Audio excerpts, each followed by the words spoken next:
Passover is the celebration of freedom, the moment when God delivered the people of Israel from slavery in Egypt after hundreds of years of oppression. It is also considered the birth of the Jewish people as a nation and remains one of the most significant of the biblical holidays, becoming part of the Jewish identity. The story of Passover takes us to the moment when God sent the last of the 10 plagues upon Egypt, the death of the firstborn. However, He gave precise instructions to His people to sacrifice a lamb without blemish and mark their doorposts with its blood. Those who obeyed were protected, and the plague passed over their homes. That is where the Hebrew name Pesach, Passover, comes from. Lipsoach, meaning to pass over or skip. From that moment, God established this celebration as an eternal reminder of His redemption and faithfulness. When you enter the land that the Lord has promised to give you, observe this ceremony. And when your children ask you, what does this ceremony mean to you, then tell them it is the Passover sacrifice to the Lord, who passed over the houses of Israelites in Egypt and spread our homes when He struck down the Egyptians. Passover in the Tanakh, the Old Testament, was a prophecy in itself, ultimately fulfilled in the arrival of the perfect Lamb of God, Yeshua, in the New Testament. As it's written, the next day Yohanan saw Yeshua coming toward him and said, "Look, God's Lamb, the one who is taking away the sin of the world." It is an interesting fact that just as the sons of Israel were commanded by God to prepare the meek Passover lamb and take it into their homes on the 10th day and keep it till the day of Passover, in the same way Yeshua prepared Himself to be sacrificed as the Passover lamb, also on the 10th day. And as a humble servant of God, arrived in Jerusalem riding on a colt.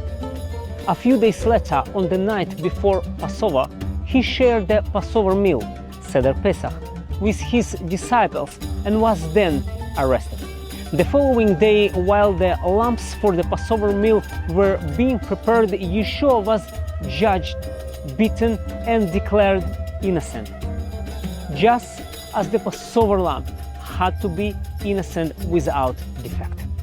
Once more, Pilate came out and said to the Jews gathered there, "Look, I'm bringing him out to you to let you know that I find no basis for charge against." By the way, in the Bible times, there was a special time for the evening sacrifice. It happened at 3 p.m. after midday. This time was called in the Tanakh Bein Ha'arbaim, which means between two evenings. In the biblical understanding, the evening had two parts. The first part started around 12:30 p.m. when the sun began to move toward the west and the day started to fade and lasted until 3 p.m.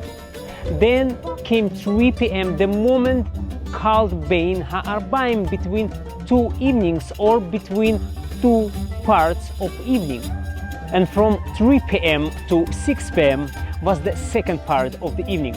It was exactly at 3 p.m. at Bein Ha'arbaim that the Passover lambs were sacrificed in the temple.